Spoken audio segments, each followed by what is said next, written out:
외할머니를 주거침입으로 신고하며 논란에 휩싸였던 최진실의 딸 최준희가 유튜브 인터뷰를 통해 할머니께 사과를 전하며 사태는 일단락되었습니다. 잊을만 하면 시작되는 갈등의 피로를 느낀다는 의견도 많았는데요.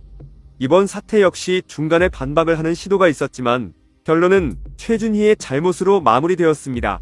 최준희의 외할머니이자 최진실의 어머니인 정옥숙 씨는 인터뷰에서 15년 동안 내 인생을 포기하고 해달라는 걸 다 해주면서 키웠는데 비참하다 라며 눈물을 흘렸습니다.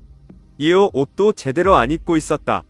흰색 러닝 같은 거 하나 입고 슬리퍼를 신고 6층부터 1층까지 그대로 끌려갔다.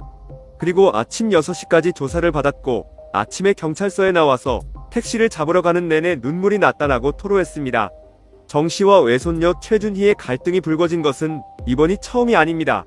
최준희는 2017년에도 외할머니 정 씨를 아동가해 혐의로 신고했으나 정 씨에 대한 조사는 혐의 없음으로 종결된 바 있습니다. 정 씨는 3년 전에 손녀 때문에 갈비뼈가 부러졌을 때도 다 숨겼다. 그때 기자들이 병원으로 찾으러 왔을 때도 화장실에 숨고 그랬다. 얘가 거짓말을 하고 있다. 내가 본인을 미워하지도 않는데 미워한다고 한다라고 호소했습니다. 이어 자식 둘 떠나보내고 눈물이 마를 날이 없었다. 근데 그래도 내가 애들을 보호해야지 하는 마음이었다. 고맙다고 말 안 해도 된다. 근데 왜 이렇게 사람을 비참하게까지 만드는지 모르겠다. 내가 이 꼴이 되려고 15년을 내 생각은 안 하고 애들을 키운 건지 모르겠다. 코 수술, 눈 수술 다 해주고 운동한다고 해서 PT도 끊어줬다. 해달라는 건 다 해줬다라고 했습니다. 또한 정 씨는 최준희의 통장에 있는 돈을 빼갔다는 것에 대해서는 다 근거 없는 말이다. 본인이 20살이 된 후 재산 챙긴다고 이미 돈을 다 빼갔다. 근데 갑자기 나한테 10억을 내놓으라고 해서 내가 환희한테 우리 집에 10억이 있었던 적이 없는데 내가 10억을 어디에 쓰냐라고 했다. 그래서 환희가 준희한테 10억의 출처에 대해 문서로 써서 10억이 어디서 나온 건지 근거와 출처를 달라고 했다. 근데 한 달 동안 연락이 없었다라고 밝혔습니다. 이어 그러다가 한두 달 후에 내가 6억을 가져갔다면서 6억을 달라 했다. 출처를 대라고 했더니 또 못 말하더라. 또 최근에는 오빠한테 본인 앞으로 보험 사업이 있었는데 할머니가 숨겼다고 했다더라. 그래서 은행에 가서 훑어봐 달라고 했는데 생전에 엄마가 준희 통장으로 100만원씩 넣고 빼고 했던 건 말고는 없다고 했다라고 설명했습니다. 그러면서 준희한테는 어릴 때부터 사람이 너무 붙어서 이런 것 같다. 이렇게 된 이유가 주위 사람들 때문이라고 주장하기도 했습니다. 이러한 갈등이 계속해서 일어나자 일각에서는 정 씨의 삶이 너무 기고하다라는 안타까운 반응도 이어지고 있습니다. 자식을 모두 잃고 자신의 삶을 뒤로하고 손주들을 키웠더니 돌아오는 것은 폐륜이었습니다. 정 씨의 삶은 어디서부터 꼬이기 시작한 것일까요? 최진실의 부친은 결혼 전 이미 애가 둘이 있었습니다. 결혼 전에는 최진실의 할머니가 데리고 있었기에 최진실의 어머니는 그 아이들이 조카 또는 막내 시동생쯤으로 생각했다고 합니다. 그런데 결혼 후 혼인신고를 하면서 동시에 호적 등본에다가 그 아이들을 넣었습니다. 그리고 최진실의 아버지는 최진실의 어머니에게 너는 고생도 안 하고 아들 둘 생겨서 좋겠다라는 말을 남겼다고 하죠. 그런 아버지는 최진실이 고등학교 2학년 때 사업에 실패하면서 가출을 했습니다. 그리고 이후 최진실은 어머니와 남동생 최진영과 함께 살았습니다. 어머니는 화장품 외판원 혹은 포장마차 운영을, 최진실은 아르바이트로 햄버거 가게 점원을, 최진영은 아르바이트로 광고 모델을 했죠. 최진실은 최진영과 연기합을 맞추며 연기력을 연마하다가 1986년 KBS 탤런트 공채 시험에 함께 합격합니다. 추운 날씨에 수영장에 뛰어드는 등 호된 신고식을 치른 최진실은 그러던 1988년 가을 삼성전자에 출연한 광고가 엄청나게 히트하며 최진실 신드롬을 일으킵니다. 이후로도 딸 최진실의 연예계 생활은 탄탄대로였습니다. 자식들이 사회에서 성공하는 것을 보며 정 씨는 한시름 놓았을지도 모릅니다. 그러다 최진실은 당시 일본 요미우리 자이언츠에서 활동했던 야구선수 조성민과 2000년의 세기에 결혼식을 올립니다. 정 씨는 최진실과 조성민의 첫 만남을 여전히 기억하고 있었습니다. 정 씨는 어느 날 최진실이 엄마, 조성민이 내 팬이래. 방송국에서 같이 만나게 해준대라고 하더라. 만나고 온 후에 역시 잘생겼다. 키도 크고 멋있다고 칭찬을 했다 라고 당시를 회상했습니다. 이어 이후에 두 사람이 의남매를 맺고 조성민 부모님한테도 인사를 했다더라. 자꾸 만나게 되니까 감정이 달라지는 것 같아서 그런 감정 가지면 절대 안 된다고 했지만 서로 집에 드나들면서 급격히 가까워졌다라고 덧붙였습니다. 그렇게 결혼을 하게 되지만 안타깝게도 최진실의 행복은 결혼과 함께 무너지기 시작했습니다.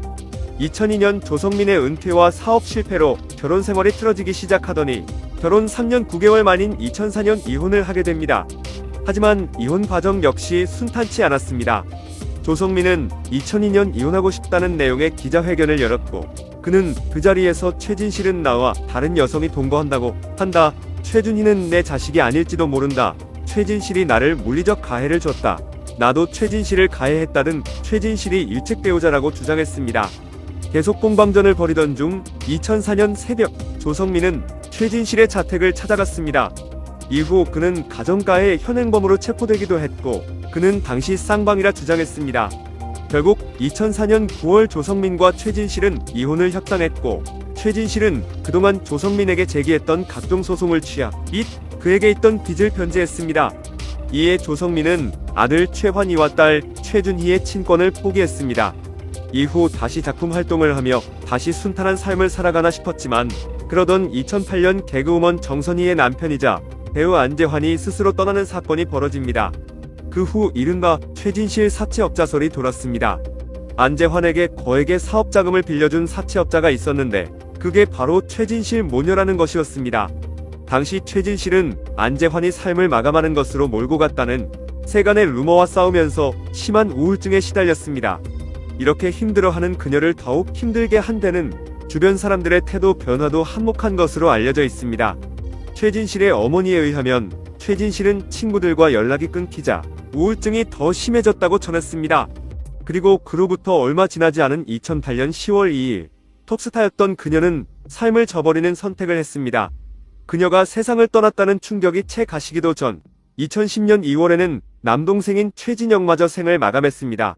그리고 2013년 조성민 역시 한 아파트에서 삶을 직접 끊는 것으로 눈을 감게 됩니다. 불과 5년 동안 한 가정에서 3명이 스스로 떠난 것이었습니다. 이를 곁에서 바라보며 정 씨는 얼마나 가슴이 아팠을까요? 그 업장이 무너지는 심정을 감히 헤아릴 수가 없습니다. 더 마음이 아픈 것은 사실 정 씨는 딸의 결혼을 반대했었습니다. 그리고 정 씨가 결혼을 결심하게 된 두 사람을 반대했던 이유를 밝혔는데 그 이유가 꽤 충격적이었죠. 하루는 궁합을 보기 위해 북한산의 한 스님을 찾아갔어요. 그런데 스님 말씀이 결혼하지 마. 둘이 안 맞아 결혼하면 둘 다 세상 떠나 라며 딸은 그냥 만인의 연인으로 살아야 할 사주라고 했어요. 환희 낳고 둘째 임신할 때까지 조성민을 보면서 어쩜 저런 사람이 있나 싶을 정도로 자상하고 잘해줬어요. 삶이 닿을 때까지 안 변할 줄 알았어요. 그렇게까지 반대했는데 혹시나 했던 일이 실제로 벌어졌을 때 그 슬픔을 어떻게 감당할 수 있었을까요? 안타깝게도 고인이 세상을 뜨고 나서도 최근까지도 그녀를 둘러싼 이슈는 끊이지 않았습니다. 2009년에는 유골이 절도되는 일도 있었습니다. 경찰에 의해 밝혀진 범행 동기는 꿈에 최진실이 나타나 땅에서 꺼내달라고 했다고 진술하는 등 황당한 이유였습니다. 또한 2020년에는 조성민 사후 최진실의 두 자녀에게 상속된 부동산을 놓고 유족 간 재산권 분쟁이 발생한 사실이 뒤늦게 알려졌습니다. 언론에 따르면 2019년 최진실의 모친이자 그녀의 자녀들의 후견인인 정 씨는 경기도 남양주 소재 땅과 3층짜리 건물에 대한 재산권 행사를 위한 소송을 제기했습니다. 이 건물에는 조성민의 아버지 조모 씨가 살고 있었습니다. 결혼 전부터 조성민의 부모님이 20여 년 이상 거주해왔으나 조성민 사후 두 자녀에게 상속돼 명에 이전된 것으로 알려졌습니다. 해당 부동산은 당시 감정가 22억 원에 총 730여 평 규모의 땅과 3층짜리 건물이었습니다. 하지만 이 건물의 임대료, 세금 등 처리 문제로 정 씨 측과 갈등을 빚어온 것으로 전해졌습니다. 법원은 정 씨가 조 씨를 상대로 낸 퇴거 및 건물인도 명령 소송에서 정 씨의 손을 들어줬습니다. 재판부는 조 씨가 법적 권리자인 정 씨에게 부동산을 돌려주고 퇴거하라고 판결하면서 다만 조 씨 부부는 건물이 팔릴 때까지 거주하고 부동산 매매 후에는 그동안의 점유권을 인정해 2억 5천만 원을 보상할 것을 결정했습니다. 여기서 그치지 않고 이후에도 정 씨는 손녀 최준희와의 갈등으로 계속해서 논란에 휩싸입니다. 앞서 있었던 일들은 손자, 손녀가 어릴 적 일어났던 일들이라면 이제 남매는 더 이상 어린 아이들이 아닙니다. 어느새 팔순이 된 할머니를 이제는 남매가 모셔야 할 차례입니다. 한평생 자신을 돌봐준 할머니를 주거침입으로 신고를 했다는 것 자체가 아직도 기가 막힙니다. 시간이 지나고 나서 후회할 일이 안 생기도록 부디 이제부터라도 관계를 풀어가며 화목한 가족의 모습을 볼 수 있게 하는 바람입니다.